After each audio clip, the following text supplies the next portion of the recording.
9, 8, 7, 6, 5, 4, 3, 2, 1, 0. Women's Wrestling Talk, the #1 women's wrestling network on the planet.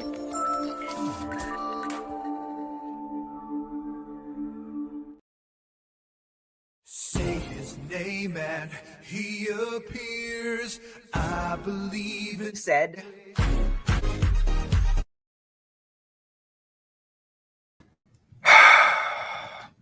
What's up, beautiful people? If you hear the sound of my voice, if you're live on the stream, it is the mayor. It's July 27th. It's a Monday. And that means it's time for the Monday Nightmare recap. And we've been gone for a long time. Mayor's back in town. Mayor's back in business. And that means checks have been cleared, deposits made, and finances have grown. And we are going to be back on your screens for the foreseeable future. And we got a lot to talk about. I'm going to let you guys fill in. I know you guys are just watching Unreal with the family and stuff like that, but we had a better Monday Night Raw than last week. I was going to give you guys a show last week, but we didn't really have much to discuss. It's the go-home show for SummerSlam. Actually, out here in Los Angeles, I was very close to getting a ticket to the show. Wasn't feeling the prices. I get free parking down there by Intuit Dome, but I'd rather sit in a very good section. I haven't been inside the arena yet. I'm gonna be honest with you. So chose to just watch it from home. And you know, it was a decent show. I'm pretty sure people are having their discrepancies with the show, and I understand why. I mean, it's the go home show, and we didn't really get like go home energy, if you want to call it that. But I mean, that's the era that we in, y'all, and that's just WWE. I will tell you my favorite part of the show, and we'll get there in a second. My favorite part of the show is that we finally got Raquel Rodriguez a singles title. We had a clap it up sound. We would play the audience applause right now. We finally got a singles title for Raquel. Long time overdue. No shade to Soul. Just shy of 60-day title reign. I think we probably coordinated Soul a little bit too early for her to really ride the momentum and the wave of the Workhorse Championship title that the IC Women's title has held since its inception. But shout out to Big Mommy Cool actually getting a singles title. So now we don't have to worry about her chasing or possibly not getting the women's world championships that I think she deserved as well. Because I do think she should have beat Vaquer when she had that match on Raw some months ago. But shout out to her. Boza took the words out of my mouth. We're going to talk about the opening of the show, the weigh-in. Yes, in the TKO era, we are doing weigh-ins for professional wrestling now, as if it has any precedence on the in-ring work and in-ring match. We had the Hell in a Cell structure actually in the Intuit Dome in Los Angeles. We had a weigh-in. Triple H was there. Adam Pearce was there. And Oba entered the arena to do his weigh-in. Man weighs 301 pounds, I believe they said. Brock Lesnar locks Oba and company into the cage. And Paul Heyman, he's doing all this hype about Brock being the master of the Brocktagon. You guys have heard the stuff ad nauseum. Just selling the match that doesn't really need to be sold. Boza, thank you for correcting me. They said Oba was 302. Said Brock weighed in backstage 303. Bullshit. And I'm a cuss on here. That's just what I do. But there's no way that Brock Lesnar weighs more than Obafemi in the year 2026. Don't call it, but do what you got to do to sell the match. I don't think you need all this extra stuff and war of attrition and words to sell this match. This is the match that everybody wants to see on Sunday. We didn't really get the second match because Oba got jumped at the gun, but this is the one where it's like, okay, it's Hell in a Cell. I don't think Hell in a Cell is ever meant to be a sprint, so I think it's going to go at least 20 to 25 for both men. And if Boza, I don't know if you do the math. I did the math on this maybe a few weeks ago over the phone with a buddy. I think Brock's longest match might be like, was it like 17 minutes? I think it's somewhere between 17 and 23. So I don't know. Maybe Brock gives us his longest match ever and what might be his final match. But that's the match everybody's excited for. And you know what? I don't think you really need to sell it like they've been doing it because we're going to watch it regardless. First match of the night, first in-ring action that the Angelinos got was Alpha Academy versus The Vision. Titles are not on the line. And I will just say this, because we've been doing this for a few weeks with the Vision and Alpha Academy in lieu of Maxine now being a part of the Vision. I guess Paul Heyman has no affiliation with the Vision. We did that. We'll see what happens after SummerSlam, but this will lead to a tag team title shot. Street Profits lost the titles. Haven't seen them since. I think the War Raiders are still in AAA. Like, where are the other tag teams? Why aren't there more tag teams? Thank you, Boza. That was the anomaly. That's the anomaly I didn't remember. Brock did do a 60-minute Iron Man match with Kurt Angle. Yeah, where are the other tag teams? Where are the other tag teams that can actually want tag team gold in the midst of all this? It can't just be Alpha Academy. It can't be. And I don't know what the end game here. I don't know if there's a woman backstage that will assist with Maxine's interference eventually. Maybe what's Ivy Now doing? Maybe Ivy Now can join Alpha Academy. Where are the Creeds? So many questions, and I don't know what the end game is here with Alpha Academy and the Vision, but this seems like a way just to bully the Alpha Academy. Maybe Chad Gable comes back and reignites Otis and Tozawa. Both guys can do great work in the ring. I want to see something solid happen than just the same thing over and over, because it seems like more of a recently the Vision seems like it's been more of a showcase for Braun Breaker than anything. It's like we're just showcasing Braun Breaker's music, because the Vision had its own music. Now it's just Braun Breaker's music. The finisher, it's not really a tag team finisher. It's just Braun Breaker doing a spear where Austin Theory holds the opponent. I don't know. And it feels so beneath Braun Breaker. And I know this is because Logan Paul got hurt. Bronson Reed should be back within the next quarter, I feel like. But it just feels beneath Braun Breaker. And it seems like he's being, what is the word? A little oversaturated here to overcompensate for whatever toughness the Vision is supposed to have. Vision pick up the win. Otis and Tozawa have a little flurry at the end of the match and they get beat up at the end. Vision stands tall ad nauseum. Same thing we've been seeing the past couple of weeks. We'll see what happens going forward in the future. Some vignettes that we've had as of late. I don't know if you guys have been seeing the Big Cass vignette. We're a week away from seeing Big Cass re-debut on Monday Night Raw. We saw Io Sky have a segment backstage talking about how Liv Morgan is not the greatest champion of all time, and that she's going to show her again that she's a superior wrestler. And we'll see. I hope that something good comes of that. But that was a good opening match. I'm not mad at the match. We got a real good taste of in-ring action in the second match of the night, which was Javon Evans versus Rusev. And if I'm being honest with you guys, I thought that Javon should have stayed at NXT a little bit longer, but right now he feels like the people's champion, if you would. The way the crowd interacts with him coming to the ring, the way he fills up the smiles of faces at the ringside. And it's not just the high flying stuff. It's just his infectious personality and energy. And I'm really upset that we never got to see whatever the stuff was going on with New Day since New Day left. I thought that was going to be something that really elevated Javon. And I can't wait till they really allow him to sink his teeth into a meaningful program. He's been stuck in this like IC title purgatory, but not really a chance to actually have that one-on-one. I know he had one-on-one match, but feels like he's just destined for more eventually. And beloved is a good word, Boza. I would say, yes, very beloved. And I would say this is my favorite match of the night, while Raquel was my favorite moment. This is a favorite match because the transitions so pure.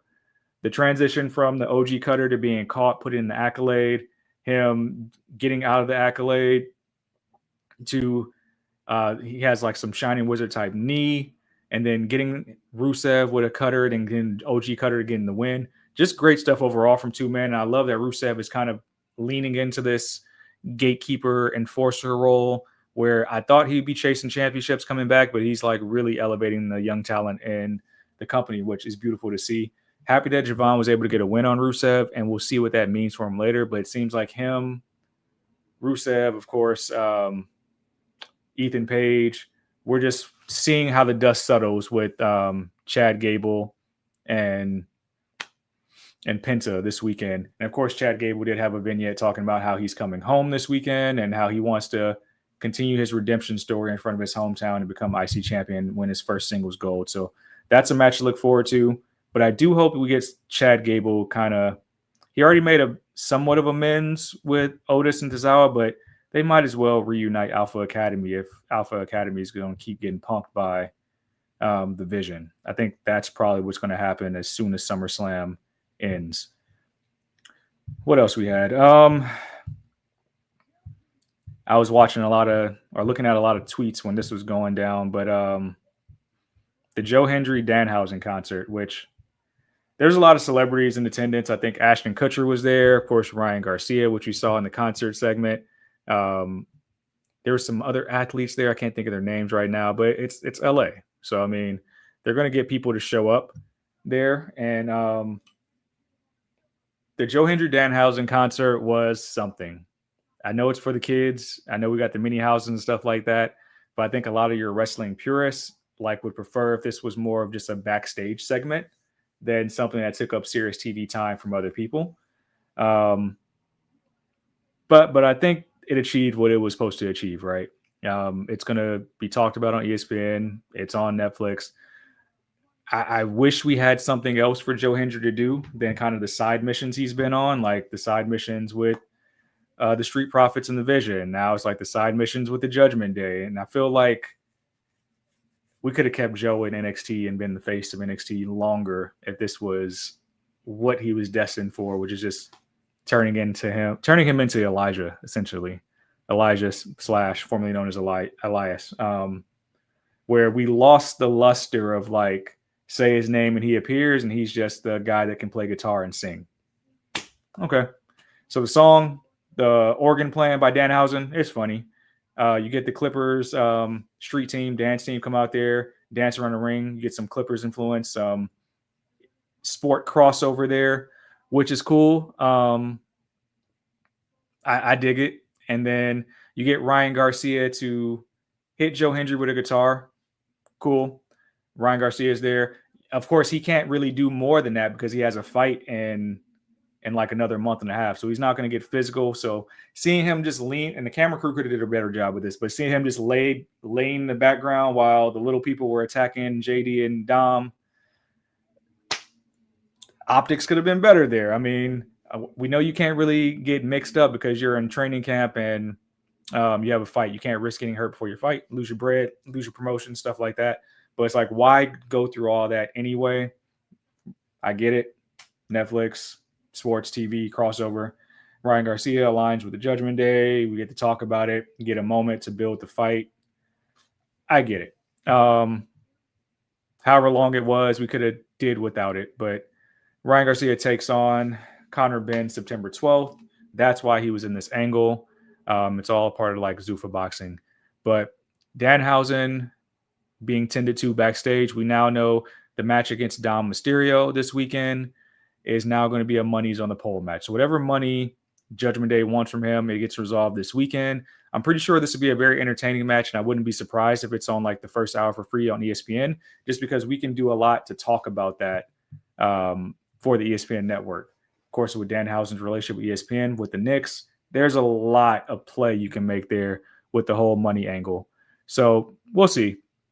The parallels between Dom Mysterio and AAA and on main roster is he's such a star in AAA and he just turned on Big Grande. And of course, I think he's going to drop that belt to Big Grande eventually. But and now he also has Omos, I believe, in his corner as well. But we'll see.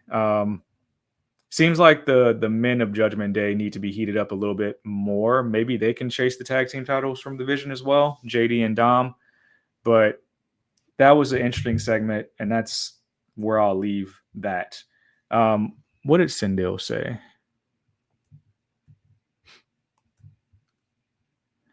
Do we get an actual Liv, EO versus Liv actual promo? No, we didn't. We got the Joe Hendry Danhausen concert.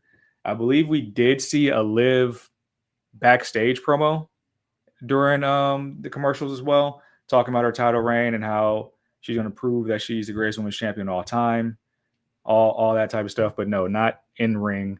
I mean, which is fine because at least we got a women's match on television this week. Last week, we didn't have any women's matches on Raw or any women's in-ring promos whatsoever.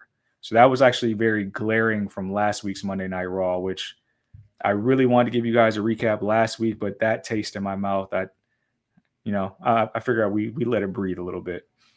Rey Mysterio versus All Ego Ethan Page. Great match, and I love that Ethan Page follows the rules of logic and feels like he actually has watched wrestling before, because just like Rusev and Javon, that was a great finish. Of course, being in Southern California, Rey Mysterio is going to wrestle in front of the home crowd. Good to see him putting in the work on Netflix and TV. Great match between the guys. Big win for Ethan Page, taking out Rey Mysterio by blocking the 619 with the ring apron. You don't see stuff like this more. More so like utilizing the elements, using things to win a match. And Ethan Page showing that ring psychology there, which I think will continue to aid his character. He's somebody I would like to see get a main roster title sooner rather than later. Sooner rather than later, because he's doing all the right things. Maybe he can be the antithesis to Chad Gable if Chad Gable defeats Penta this weekend. But I would love to see him get more credibility in the title picture. Of course, I would love to see that in the main title picture, but you know who we got at the top of the card there, so I don't see that happening anytime soon, unfortunately. The rest of the show outside of the women's match was really just hype, so I want to run through that first. We had, of course, the Usos coming out, having their War solos. Koa, LA Knight and Solo start the attack. Jacob comes in as the heater. And then Royce Keys, who they made look like $1 million in this segment, came and cleaned house, stood toe-to-toe with Jacob. But, of course, them making Jacob seem like more than an enforcer to the bloodline, like even more so than Solo was in his heyday of the bloodline. He's really the uncontrollable one of the bloodline, and it takes a lot to take him out. And I like that we're still doing that in spite of him being under Roman Reigns' thumb. But this segment did a lot for Royce Keys, not only getting the run-in effect with the music, but also just being able to stand toe-to-toe with Jacob, hit his finisher, and be what really thwarted Jacob's attempt, leaving Jacob kind of shook. However you feel about this three-way and where all six parties go after this, I don't think it's a bad thing.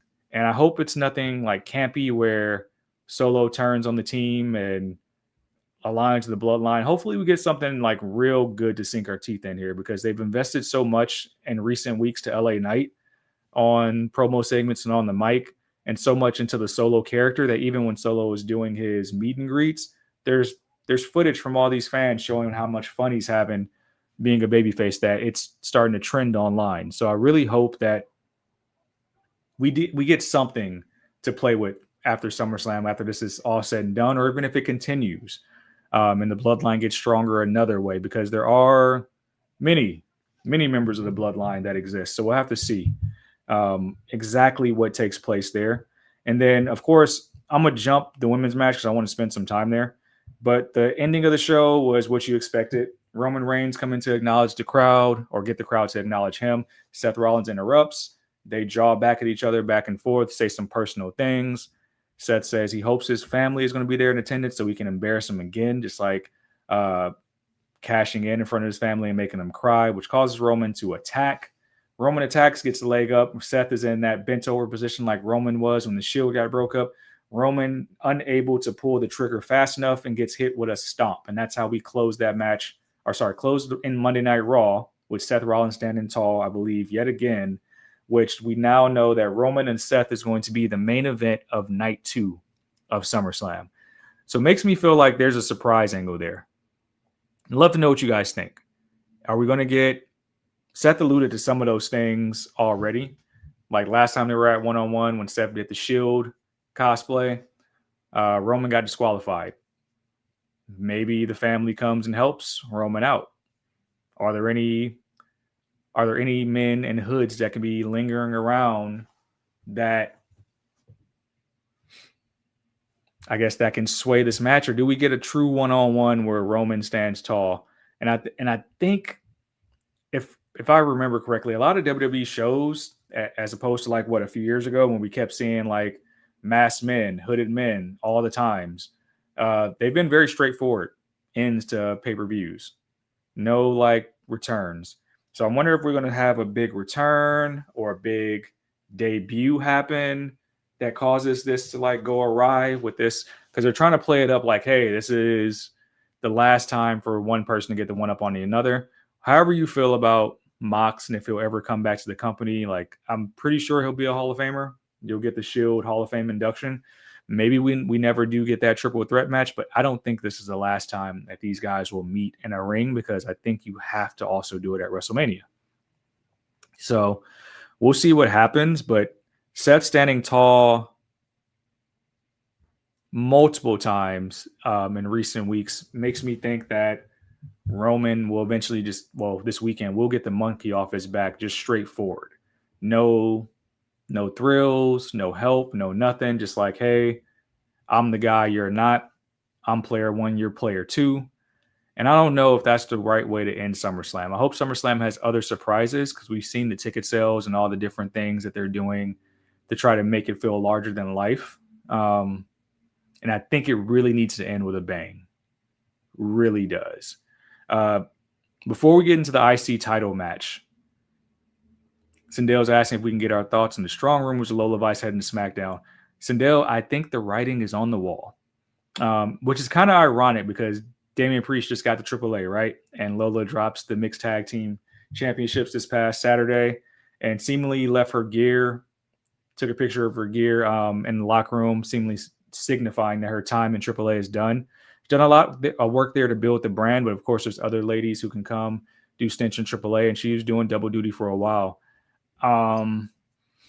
Underground match in just a few weeks, and she hasn't lost Underground match, 4-0 in Underground, and it's rumored that she'll be on SmackDown, of course, because her partner Damian Priest on SmackDown can absolutely elevate the division. I think that women's United States title scene can definitely use an influx, because to my knowledge, Blake Moreau has only been in backstage segments. She still can help out with getting her lick back that she never got. Well, she won the title off Fatal Influence, but you can still do some stuff with Lola versus Fatal Influence. But I'm interested to see how they use her and how they debut her when it happens. But I'm also hoping that she becomes two-time NXT Women's Champion, because it would be an absolute travesty to have your own signature match not carry over to the main roster. You can't do that. And I get that we want to make Kendall Gray like a made woman overnight and build her personality and do all these things. She's going to be in NXT for a while. We don't have to like step on so many other people's momentum and making Kendall Gray. Like, Kendall Gray is dope as she is. She's always been dope. But I don't think she deserves winning or being the only woman to defeat Lola Vice in Underground. Absolutely not. Absolutely not. I don't think that's the case. She's not a big enough star to have that accolade yet, and I don't think she should make her star power off somebody else's back just to be women's champion. So I'm hoping that we get the Obafemi type of rub here, where Lola stands tall, wins NXT Women's title, and vacates instantly. Stands tall and is like, hey, I told you I was getting my title back, but I don't need it. I got bigger things to accomplish. And I hope that's what we get. Sol Ruca taking on Raquel Rodriguez. And of course, this was a great match. I'm not going to hold you. And I like that it ended the way it did, because it still makes Sol look strong, still makes Sol look like there was a lot to overcome her hot start to main roster. Of course, it took Roxy to come down and help. Then it took Liv to also help. Io came down to make the save. So you get the women's title interaction before in the go home show before SummerSlam. And the way it ended, because I mean, Sol has been really good at Soul Snatcher out of nowhere. Raquel being able to distract her just enough for her to hit her head on the pole. We get a Chingona bomb. We get 3. And however you feel about Sol's title reign, because she defeated Becky Lynch to earn the title and allows Becky to take time off, gets her first singles title on the main roster. She's had a hot start either way, but I think you need to see Sol and more programming and force her to be kind of the workhorse champion that title needs. I don't think it really does her justice character-wise to put her in that spot just yet. But I'm so happy for Raquel because I thought she'd be women's champion by now, and being able to just stand tall, bloody nose and all from the match, um, getting her first singles gold on main roster. I think she has the most women's tag team title reigns of any other woman on main roster. Um, but being able to have that singles title right now keeps the Judgment Day fresh as a faction because now they have more gold. It takes away from the distraction that the men's champions are really doing anything in main roster world. Of course, Dom's still AAA mega champion. But then even if Liv drops to EO this weekend, it's like you still have gold in the Judgment Day. And I think that makes a lot of sense for Raquel's trajectory, that maybe it's not right now, but eventually you see her as a champion now. And whenever you push that button with her and Rhea for a title again on main roster, it's like, hey, we know that Raquel's able to overcome Rhea and actually beat her for the big title now because, hey, you've been IC champion, you've been a workhorse champion, and we'll see how long of a title reign this is. But I like the contrast that we have with her as champion now, because you'll have crazy Lyra running around wanting to get the title that she held first before anybody. Maybe Becky comes back for the IC belt. Of course, Sol will chase it. There's so many layers you have with the women now with a heel that is the IC women's champion than your traditional baby faces. It's kind of like the same play you had with Becky. I agree with that too, Boza. Maybe Stephanie can come back, but I think Stephanie was penciled in for Liv to be challenging her all summer, and her injury just like really triggered like a bad snowball effect where we had to do something else, which that's what sucks about the title pictures is that injuries have kind of probably has really like messed up their plans. It doesn't seem like they pivoted well with those other plans, unfortunately. Cindy says, who do you have walking out SummerSlam with the women's world title? Because surely something has to happen to trigger JD betraying someone else. I've long felt that I felt like Liv would be the odd woman out of Judgment Day if something ever happens, because she can just go and do stuff with Dom. But even I saw Dom on a podcast and they're asking like, what's up with Liv? Like, we don't see as many pictures before, stuff like that. We don't see the post anymore. So he's trying to play up that angle, but maybe they boot Liv out the Judgment Day. Who knows? But whoever does eventually get the boot, because the faction is hanging on by a thread. Whoever gets the boot can easily go to SmackDown and enhance that division. Easily. Like if Raquel went to SmackDown, makes a lot of sense. If Roxy gets the boot, because I honestly think that Roxy and Raquel will still be a pair regardless. Beta great tag team. But Raquel and Liv have the history. So the big thing would be booting Liv out. So we'll have to see. I don't know. I don't think it happens this weekend, though.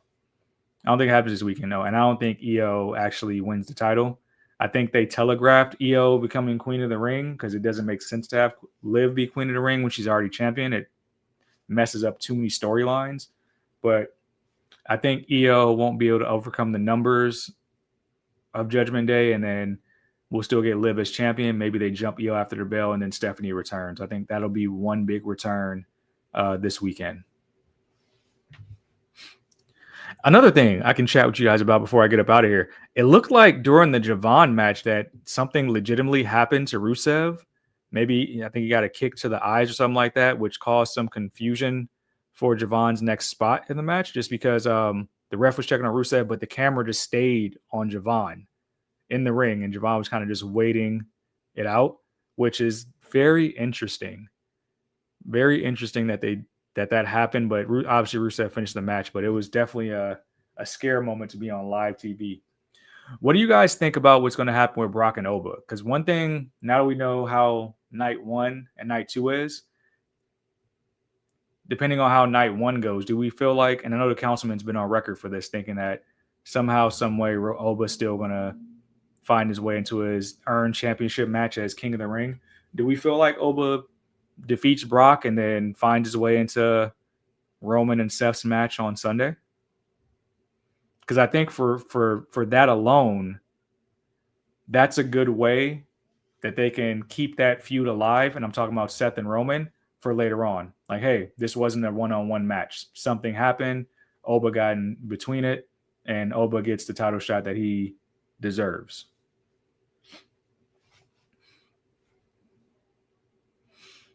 Lynette, if you just missed it, I think it's beautiful that Raquel got her first singles gold. I think it was the right call.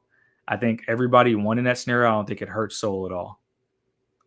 Yeah, if Oba doesn't go over, what was the point? Like, you didn't have to have him win King of the Ring. In fact, you could have had Jay win King of the Ring and challenge Cody. But I think that they've never fully addressed Oba being king and having that title shot. All he's done in a promo is say, like, hey, if I would have went for the title, you would have ruined it for me either way. I don't think he ever verbally said, I'm relinquishing my title opportunity. Or if he did, y'all let me know. Because I don't think you can do that. So he would still be next in line whenever this stuff is over with.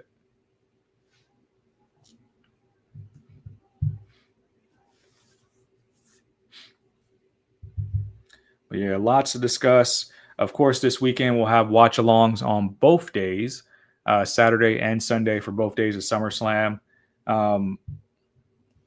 Some shows coming to LA soon, so make sure you keep it locked. I'll be in the field at some of these local shows. I mentioned Lucha and Lattes last time I was here. There's a couple other shows, Santino Brothers and others, that I might try to pull up on, get some interviews. And Lynette is saying, let's say Liv Morgan loses title to Genius of the Sky. She wins Money in the Bank again. That means that she needs to cash it in on whoever she wants. If something like that happens, where Liv were to win Money in the Bank, I don't think she would cash it on Io. I think she would cash it in on Rhea or whoever the interim champion is after this weekend. And then that's how you set up like another Liv versus Rhea thing, which, because we love to do that for some reason. But like I was saying, we got a lot of content this week. Of course, we'll be back for WWT Live on Wednesday, as well as Friday, giving you predictions of what we feel is going to happen at SummerSlam. I'm pretty sure TK did recap Redemption. If not, make sure you lock in with Courtney on Wednesday for a recap of AEW Redemption. Really solid show. Really interested to see why and what is going to happen as a result of Ospreay departing from the Death Riders. I felt like that was a big part of this storyline for him. So we'll see. Of course, shout out to Willow Nightingale becoming AEW Women's Champion, which means she has the CEO waiting for her at All In. Of course, make sure you lock in with me on the socials, y'all. I'm going to actually let you guys find me this time. Set is the answer on TikTok. Set is the answer on Instagram. And I now have a YouTube channel where I'm uploading all of my content. Set is the answer there. Check out my videos. Subscribe if you would. Support your boy. I'm trying to upload something every other day or every week at the very least. Now that the Monday Night Mayor check has cleared, we'll be back here on Mondays. And I might even be back tomorrow night for NXT, because if Lola's going to be leaving NXT, the mayor got to give y'all opinions and takes on that, about her NXT run, everything we've done up to this point, and what's next for Miss Vice. So don't be surprised if y'all see me tomorrow. Don't be surprised. But yeah, make sure you lock me in the socials. Follow everybody.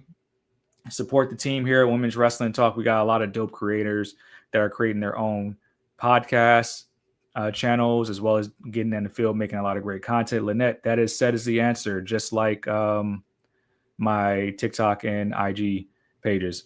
But make sure y'all lock in with us this week. We're going to keep you guys laced with content for SummerSlam.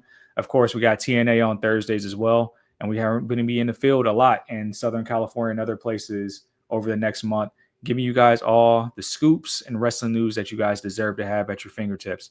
I've been your mayor. It's been an honor being back with you guys on Monday night. And I'll see you guys back next Monday for sure. But keep your eyes open for tomorrow. Peace, y'all. Thanks for joining WWT. Don't forget to like us on all social media platforms at WW Talk Pod. Like and subscribe on all video and audio platforms, like yesterday, my G. And check out our website at www.talkpod.com. Thanks for watching Women's Wrestling Talk, the #1 women's wrestling network on the planet.